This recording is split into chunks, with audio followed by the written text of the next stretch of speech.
வணக்கம். இன்றைக்கு நாங்கள்லாம் டெல்லி கிளம்புறோம்.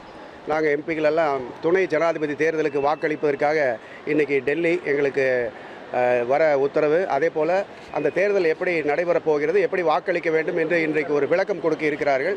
அதை பார்த்துவிட்டு நாளைக்கு நாங்களெல்லாம் வாக்களித்து விட்டு வருவோம். இதற்காக இன்றைக்கு டெல்லி கிளம்புகிறோம்.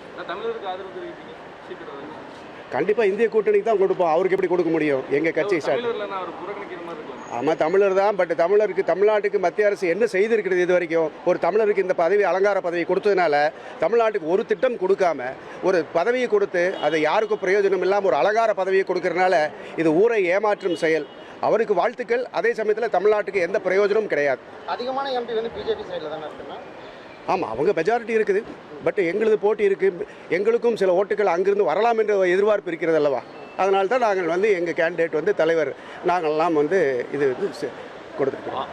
ஆந்திரா சேர்ந்தவர் தான் இதில் இருக்கார். அது ஆந்திராவில் சந்திரபாபு நாயுடு சப்போர்ட் பண்ணிடுவாரா? அதை கேட்டு சொல்லியிருக்கேன். அவங்க கொள்கைன்னு ஒன்று இருக்குதுங்க. அந்த கொள்கையின் அடிப்படையில் தான் எங்கள் தலைவர் என்ன முடிவு எடுக்கிறாரோ அந்த முடிவுப்படி நாங்கள் எல்லாருமே செயல்பட போகிறோம். நன்றி. நன்றி. நன்றி. பிளே ஸ்டோர் மற்றும் ஆப் ஸ்டோரில் இருந்து பாலிமர் செயலியை QR கோடு மூலம் பதிவிறக்கம் செய்யுங்கள். செய்திகளை உடனுக்குடன் பெறுங்கள்.